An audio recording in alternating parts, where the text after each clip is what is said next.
તો આપણે રાબ મારી રહ્યા છીએ તો આપણે પોરો દીધો છે ટ્રેક્ટરને આપણે વાડીમાં પવન ચક્કી બને છે તો જો આ પવન ચક્કીના હરિયા છે જો આ રીતના હરિયા છે એટલા બધા હરિયા પવન ચક્કીના તો મિત્રો આપણી વાડી અહીંયા પવન ચક્કી ઊભી થવાની છે ઘણો ખરો સામાન આવી ગયો છે લોખંડનો એ તળિયું બાકી છે તળિયું મરાઈ જાય પછી આવશે બીજું કામકાજ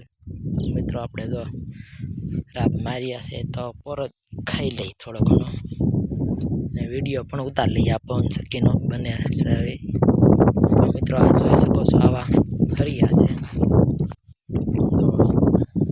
આઈએસ કંપનીનું લોખંડ છે આવા કંઈક છે લોખંડ હરિયા છે મિત્રો આ કેવા જાડા હરિયા છે જો કેટલા બધા જાડા હરિયા છે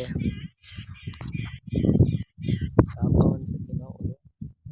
માળખો છે તમે જોઈ શકો છો મિત્રો કંઈક છે બધો હરિયા છે તો આવી રીતના હરિયા છે બધા જોઈ શકો છો મિત્રો તો અહીંયા પવન ચક્કી ઊભી થવાની છે જો આ કેટલા હરિયા છે જોઈ શકો કેવા જાડા હરિયા છે આઈએસ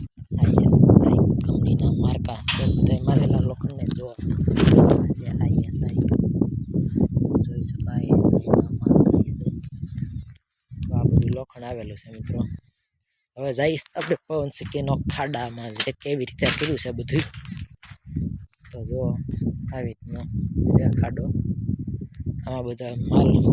બાજરીના હરિયા નાખવાના છે જોઈ શકો છો આ બધા હરિયા છે તમે જોઈ શકો છો આ હરિયા જોઈ શકો છો એટલું બધું લોખંડ છે તો આ બધું આ ખાડામાં નાખવાનું છે મિત્રો કોમેન્ટ કરજો કેવું લાગ્યું તમને બધાને લાઈક શેર ને સપોર્ટ કરજો મિત્રો ખેડૂત પુત્રનો દીકરો છું તમે પણ ખેડૂત પુત્રના દીકરા છો તમે જોઈ શકો છો આ લોખંડ છે તો જોઈ શકો પવન ચક્કીનો હરિયા છે બધા તો મિત્ર જાજુ તો નહીં કહેતા પણ આ જો દેખાડી દીધી તમે લોખંડ બધું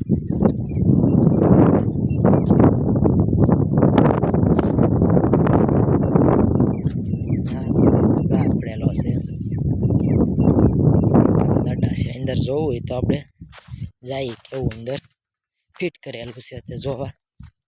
વિડીયોમાં બના રહેજો